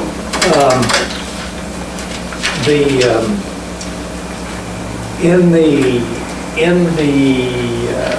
fiber, both Google and the master plan, we have the existing dark fiber infrastructure, and I think that's a very valuable asset. And I know in some of the previous proposals from potential partners, they have wanted us to turn over that asset to them. That was part of their proposal. And I didn't see anything in the Google questionnaire that indicated they were desirous of that, so has that issue been raised by anybody that you're currently dealing with? Jim, I think you talk. It is raised. Part of the checklist process with Google was to advise them of spare capacity on the existing backbone. They may be interested in it, they may not be interested in it. In the RFPs, or the RFP for fiber, that specific topic is called out. We want to know what impact there would be if there was another facilities-based fiber to the premise network built in Palo Alto. What impact would that have on our existing fiber infrastructure? And would there be interest in using it? There would, because there is some spare capacity. But again, the builder would have to determine that. There are also other assets that they'd be interested in, spare conduit, for example. is another area that would be a focus. Any kind of infrastructure that could be used to build a system. Utility poles, streetlight poles, underground utility routes, and so forth. So there is not. What's happened in the last couple of years due to the interest in gigabit fiber is builders are advising communities, this includes Google too, to catalog or inventory your existing infrastructure. Who owns it? For example, our poles in Palo Alto are jointly owned by AT&T in the city. That's an issue that has to get resolved. So the best advice is to know what you have in terms of your infrastructure before moving forward. And in our RFP, that's one of the key tasks that'll be reviewed. Yeah, my concern was that we not lose, we don't give up ownership essentially of the current dark fiber network, which I say is a valuable asset to the city. It's a nice profit maker, as a matter of fact, in the current time. So my last question, to shift topics a little bit, is on the wireless plan that you asked about, is it the intent to sort of put a wireless network over the whole city, and so an umbrella, so to speak, so that we basically, everybody in the city, anywhere in the city has wireless access? So let me try to answer several parts to answering this. So wireless broadly includes all forms of wireless. We include in that Wi-Fi, cellular, radio, and maybe another, I can't think of it right now. And so near term, we're carving out Wi-Fi. We want the consultant firm that comes in and does the master plan to look at opportunities to bring Wi-Fi to popular areas of the city. Not city buildings, because they're already covered by Wi-Fi, but things like potentially some of our parks would be a good candidate, our swimming pools, some other recreation facilities. They are places where people use Wi-Fi devices, and it would actually be a great utility. We then want them to look broader than that, around Wi-Fi, potentially some main areas, California, University Avenue, and then explore the opportunity beyond that into neighborhoods. And so that will all come out as potentially as a series of options in an RFP or in a plan. And it'll be up to the sort of decision process to determine what pieces we take and when we take them. And in terms of the other wireless, our public safety friends, in the city, and particularly our emergency services, they do report a few spots that are dead spots in the city. And so the city could improve those for cellular technology, for example. And they would like us, and we think I think you'll all agree it's a worthy study to see what would be required to improve those dead zones or dead spots. So I think that's the sort of how we kind of look at it right now. Wi-Fi early, kind of spreading, and then other wireless options a little longer down the road. Yeah, the trend in municipal networks in terms of wireless, they're called multifunctional networks, but public safety is kind of the key focus to justify building a citywide network. And you can use that for other reasons. Staff that are based in the field using a variety of applications that they can access over tablets and smartphones, and et cetera. There could also be a smart grid component. Smart grid means a communications platform. So these multifunctional networks that may use unlicensed spectrum and licensed spectrum for the network, and that's the trend. 7, 8, 9 years ago, it was all about Wi-Fi and so forth, and now that virtually everyone's walking around with a cellular phone and they have a plan through their cellular carrier, there are areas of the city where Wi-Fi would be nice to have, but the carriers are really covering that better and better all the time. And other providers of Wi-Fi services. Google, for example, and Starbucks. I mean, they provide the Wi-Fi service there. Thank you. So on my side, a couple of comments. First of all, Jonathan and Richard, I think this city and the people in this city are very supportive from the folks I've talked to of having the fiber to the premises. I think there's been a long interest in it.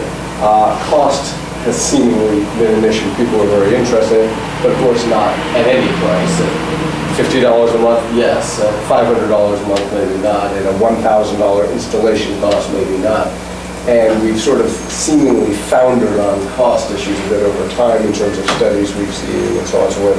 I had a very interesting conversation last year when I learned that City of Sebastopol, California, Sonic.net is a service provider there that provides 1 gigabit fiber to the premises at $39 a month. And I heard $39 a month. I'm like, okay, what's the catch? Is there a $10,000 installation fee? And the answer is no installation fee. It's like, okay, did the city put up incredible amounts of money? And the answer is no. And so I'm curious as to whether your committee or whether you, Jonathan, have looked at that situation and figured out if there's any lessons for Palo Alto. I'd love to wave a magic wand and say, we'll just do the same thing. And I'm wondering if there's a reason that you determined we cannot, or if we haven't looked at that. Well, I'll just say one thing with Jim. Clearly, this is an important question to answer.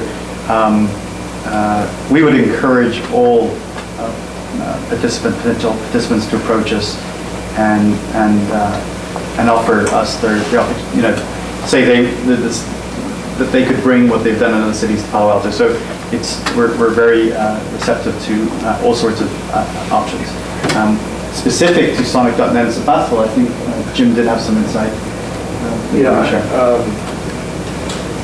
That build by Sonic is a trial. Whether they plan to go beyond that, I don't know. They also plan to build in the Sunset area neighborhood in San Francisco. However, it looks like they're not going to move forward with that. They got so bogged down in the permitting process in San Francisco and so forth that I think they moved on. Recently, they started another build in Brentwood. And if you're familiar with Brentwood, over the last 20 years, a lot of subdivisions were built out there.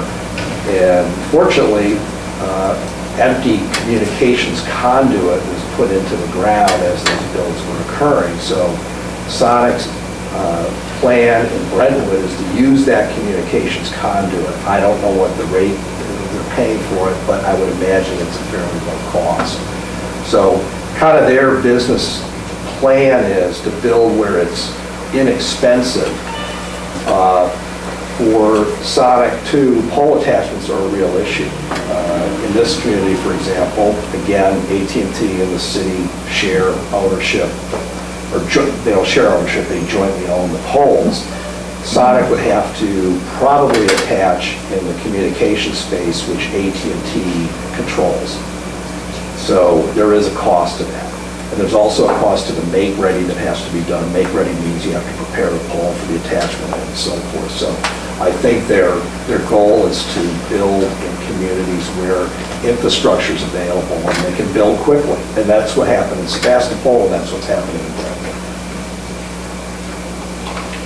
You want me to comment? Please. Yeah. So I work closely with Verizon on the FiOS program. It's fiber to the home. And they're approaching 5 million connections now on that. We actually bid at Nortel on that project. So I was very close on what happened, and they worked very hard to get the cost of each installation down. When they first started that, it was like the $1,500 per subscriber connection. And then they had major work go on, and it's like $600 or $700 now, I think, for Verizon, which, like I said, is covered.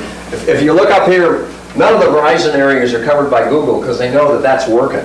And whereas most of this is AT&T, which is interesting, and which includes us. But so that cost thing, but $39 is pretty aggressive. So it may be the razor and the razor blades, right? So that may be $39 for the razor, and the razor blades or something else. I don't know, but Sebastopol is a pretty progressive city. And I think that something, have you talked to Sebastopol? Because I go up there pretty frequently. It'd be interesting to talk to them and find out. I think Verizon is now charging, depending for one, actually, they now have a 1 gig, but it's about 20 megabits, and I think it's $45, $49, then you pay for TV and all the other stuff. So there's this package of things that, it's like buying a car and all the accessories. So there may be something in that. I would say that's aggressive, but I would say I'm paying, DSL now for nothing, and it's, $49, $50 a month, and then on top of that we do everything else. So I think that's the price range we have to look at, less than $100. If I could just say this was a discussion item, there was no action. No action required. No motions will be made. So we can't say carry on? You can say that. Thanks a lot. Okay, thank you. Thank you very much. Yes, thank you very much. Thank you. Thank you. Thank you. Well, hold on, we'll start off for a second. We've got potential topics. Oh, that's right. So we're next item will be number 6. We'll skip number 5 for the moment. Selection of potential topics for discussion, future UAC meeting. Anyone want to add something that is not already on the morning calendar?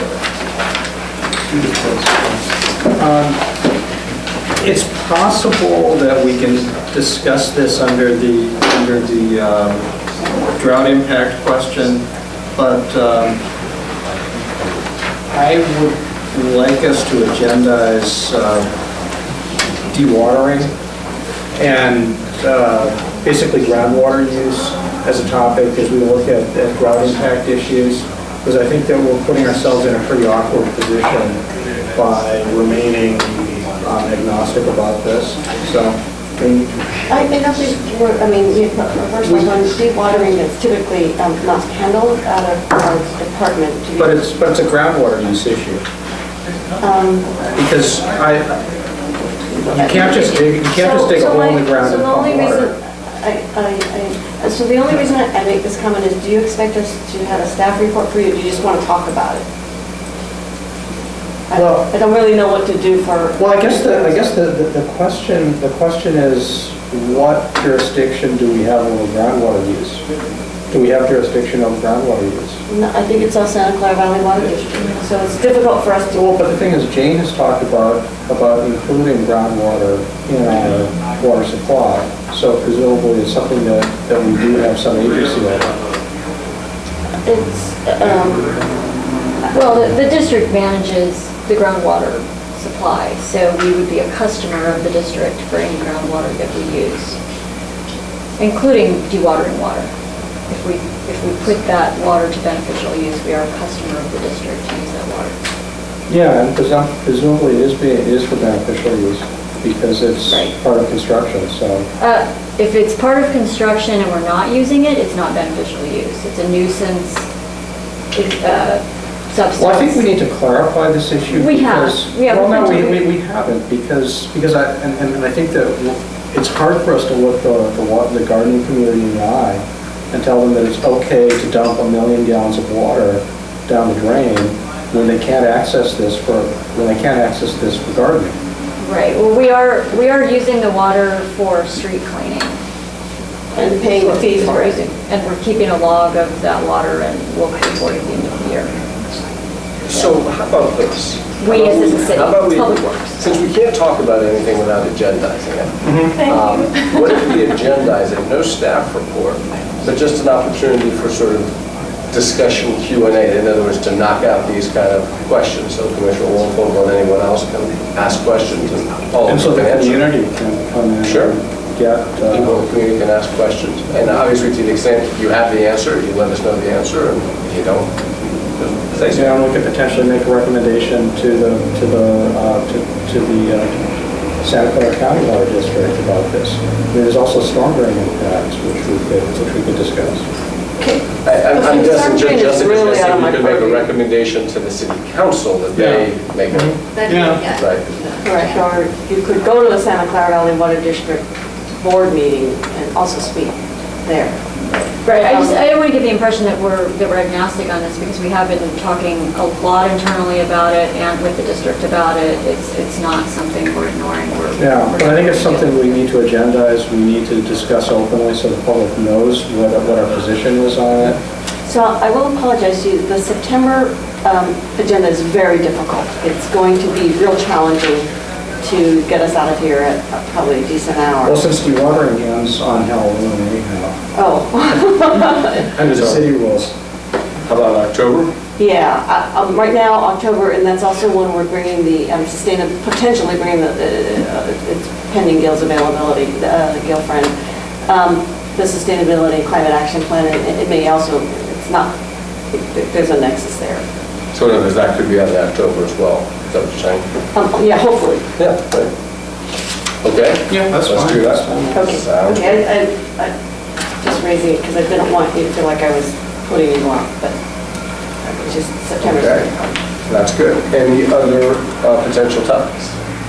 Okay, let's move on to item 5, which will be the update and discussion on impact. Sorry, one should Is it something I said? No, just kidding. Okay. Updated discussion on impact of statewide drought on water and hydroelectric supplies. Great, so thank you. I have 3 topics that I'll cover quickly tonight. Just an update on our water supply situation, the recently adopted State Water Resources Control Board emergency water use regulations and what we're doing about that, and the impact of the drought, and an update on our hydroelectric supply. So we are still under a 10% voluntary water use reduction as called for by our supplier, the SFPUC. And really, what we've been told by them is that reducing by that 10% this year will keep us from having to go to 20% next year if it's dry again. So it's all about trying to get our consumption system-wide down to a certain level so that we can go into potentially another dry year without having to get to mandatory reductions. That said, the SFPUC does have the ability to go from voluntary to mandatory or to a higher percentage reduction request at any time. But what they've told us is all of us get together and meet our goal, and we're not going to be at 20% for at least another year. So we hope that's true. We have, as Val mentioned in her director's report, been really increasing our public outreach on the drought, trying to get the word out there. Bosca also has its own marketing campaign, primarily in San Mateo County and over in Alameda County, but we do have the ability to piggyback on some of the work that they're doing. Jane mentioned, I think in previous updates, that there is also a project going on to be able to move water from the Cherry Lake facility through an aqueduct to a treatment facility. Right now, that water is only used for power generation, but by December, that project should be up and running to be able to treat additional drinking water if needed. It doesn't create any additional water, but it does make it easier to convert some water to drinking water. This is an update of the system-wide consumption graph as of middle of July, I believe. I don't see the date on there. We're at about 239 MGD. The magic number for the year is 209 MGD that we're all shooting for. This was, I thought, kind of an interesting graphic that the SFPUC developed in their last update, just kind of showing what we're trying to achieve from a different perspective. We have a December 31st goal of saving 8 billion gallons of water. That translates to a summer goal of 5.7 billion because water use is higher in the summer than in the winter. And as of the middle of July, we had, as a collective system, saved about 2.7 billion. So we've still got a long way to go. We're doing quite well. We have reduced water usage by 17% for the period of from February through June 2014. And city operations, we're quite proud of have reduced water by 26%. So we really are taking this seriously both on a community-wide basis and for our own city operations.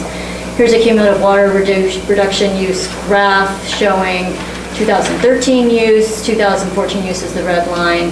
The blue heavier dotted line represents a 10% reduction, and if we were to get to a 20% reduction, that's the smaller dotted line, and the 17% to date is listed there.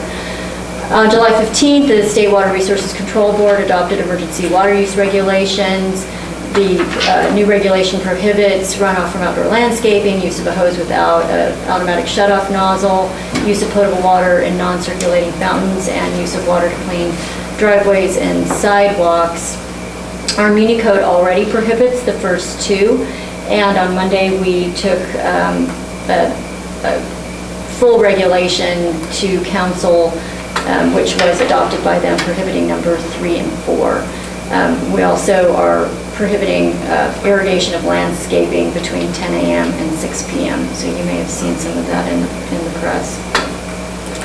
Here's a quick update on our hydro costs and output, and I think the most significant change between what you saw last month and this month is in total generation. That 311,000 number is down about 30,000 megawatt hours from what we were projecting last month, and the resulting unit cost, the $74.75, is up by about $6.75, and this is mainly due to the decreased generation from Western. This shows the supply cost implications of purchasing RECs for the carbon neutral portfolio given the lower hydro generation, and I think the most significant thing to point out is second to bottom row that shows the increased cost. We would need to hit about $1.5 million in increased cost to equal the 0.15 cent rate impact number. So even at the critically dry year for 2015, we're still significantly below that benchmark number. That's all I have. Fast. Appreciate it. Since you have slide 10 up here, I guess I just wanted to underscore the significance of what Carla just said. This is really remarkable that despite the drought, despite reduced hydro generation, we're still able to meet our net zero electricity production within the guidelines that the city chose to establish when we did it. I think that's significant, and it's something that we shouldn't take for granted. It's, I think, a remarkable result. I think we could have all been sitting here wondering if the cost of remaining net zero is a cost we're willing to pay given the magnitude of the drought. And in fact, we're still at least a couple of years away from even having to have that discussion. So my compliments to the city for managing their various resources so well. Well, and also I think it was a big debate at this commission as to what that rate impact should be, if I recall, and you all picked that number very carefully, as I recall. I think originally we had a higher number, and I'm laughing with Vice Chair Foster because he was very adamant about this as well. So I think actually you all get a lot of credit for, making sure we have some protections, but at the same time allowing us to achieve the goal. All right, mutual admiration. Yes, exactly. You had a very key role in this. Carla, I can't recall if we've seen progress towards reducing water usage by segment. And I would be very curious to know, if we look at all residential users in aggregate, and commercial users, and does the golf course use water, and does wastewater treatment use water, and to just sort of go through who are the major users of water, and what successes each category had in reducing. So I don't have the most up-to-date numbers with me, but I can say that the last time we looked at it, we were seeing pretty even reductions across the board. Commercial and residential users were all reducing. But city facilities? City facilities were doing extraordinarily well. The best. The golf course, the municipal golf course, has increased its use of recycled water. So they're using, I believe, as much as they realistically can. Well, as much as they realistically can. So I actually think your question is a very good one. If the drought deepens and we have to make more efforts at getting reductions, it will behoove us to really parse through the information and know where, if there's higher use and really target those market segments with programs and enforcement. Right, and I guess if the drought continues or worsens, I'd also be curious to hear your opinion on whether it would be appropriate to share the absolute water usage amounts by each of those categories. As long as it's aggregated, we probably are, I don't know how much work it would be for John to pull that all together, but if it's aggregated, I imagine it would be fine. It would be interesting, I think, to know which categories are the biggest water users. Right, because there's both the, We may have. I think it's, Yeah, I- 60 or 60/40 residential is the number, 6 in my head. right, 'cause there may be a question about total quantity and a question about priority as well, and matching those together. I mean, not necessarily the largest use is the one that needs to be cut the most. We'd have to think very carefully about that.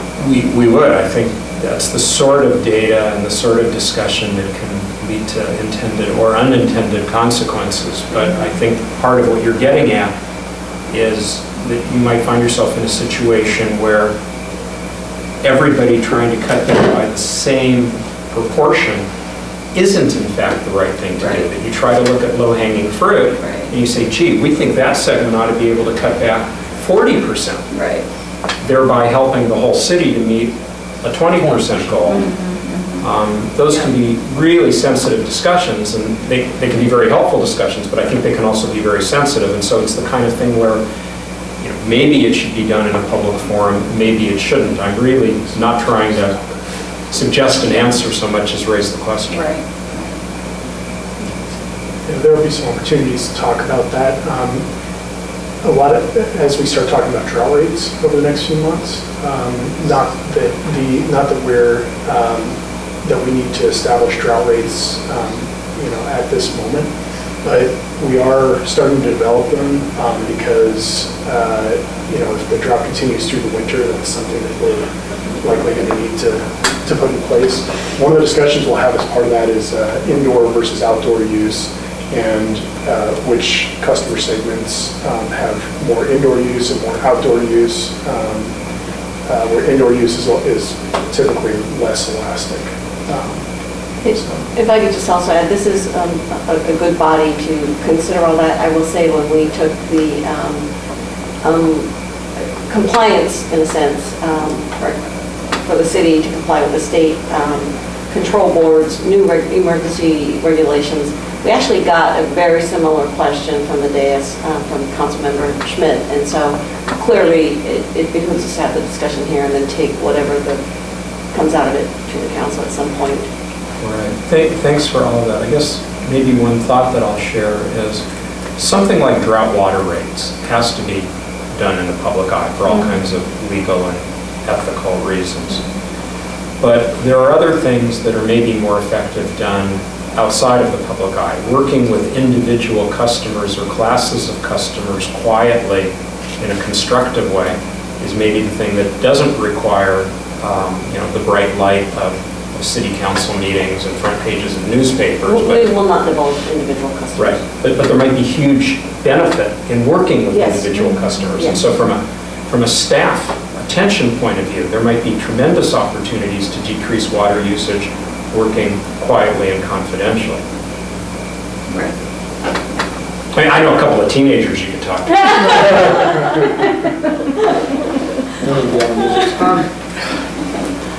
Two questions relating to that.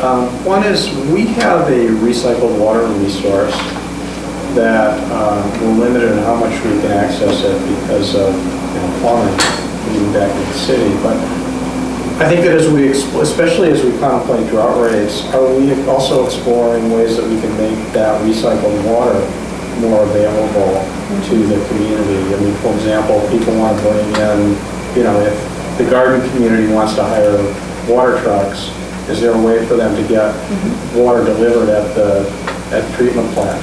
Yeah, we've actually, Catherine, are you best to address this one? So, yes. So our utilities communications manager, Catherine Albert, you might want to step over here, then the camera will pick you up. And we actually have been asking Public Works that very question. So yes, we have convened interdepartmental drought response team, bringing in members from, of course, utilities, Public Works, our Community Services Department, which manages the parks, our facilities, which is in Public Works, also police and fire and safety. And we are discussing all different types of options that we have for responding to the drought, not just in the immediate sense in terms of enforcing these new water use restrictions, but also in evaluating alternative water supplies. For example, what can we do with the dewatered groundwater? What can we do with recycled water and expanding its use throughout the city? And so along those lines, one of the conversations we literally had today was about how recycled water is available to various members of the community. Historically, it's been available for dust remediation and construction, so any contractor can bring his truck up and fill up his truck for dust control. It's also available to professional landscapers. And while not solely limited to residential customers, the Regional Water Quality Control Plant does try to be cautious about providing that to residential customers only for the reasons that they want to make sure that the recycled water is used in accordance with state laws. Because as a non-potable water source, you have to be careful that there is no cross-connection, no cross-contamination issues. However, for professional landscapers, for example, that work in residential landscapes, yes, it is available, and I was working on adding information to our website just tonight about who to call to ask questions and how to go about applying for a permit for. I think it's great water. to just get out in front of that and communicate it so that we have positive messages as well as negative messages as we move forward. Right, and we're really building up our main water webpage, thecityofpaloalto.org/water, with all of our drought response measures and all of the resources that are available to every customer class, including recycled water, what's happening with dewatered water, who can you call for questions and whatnot. And we'll publicize that on the utilities main page and get that on the city's main homepage as well. That's very helpful. The other question, thank you for these are great steps.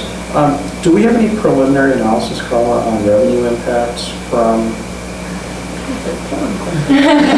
John wants to hear about that when we come to you, I think next month with preliminary discussion about drought. So definitely 17% reduction as a revenue. Yeah, well, so the short answer is we built in an assumed revenue reduction in our financial plan that you saw back in the spring. Based on a 10% voluntary. It's based on a 10% revenue reduction, and it's based on a continuation of that 10% voluntary. If we were to see the drought continue through the winter, and if we were to see steeper restrictions, that's where the drought rates and other sorts of measures to protect our financial position will have to come. So the short answer is yes. It wasn't the shortest answer.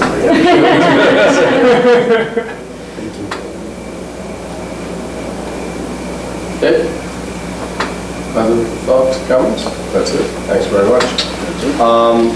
Next agenda item, commissioner comments in general. I'm guessing there are none at this point. And in that case, this meeting is adjourned. Next meeting is September 3rd. Thanks, everybody. Thank you.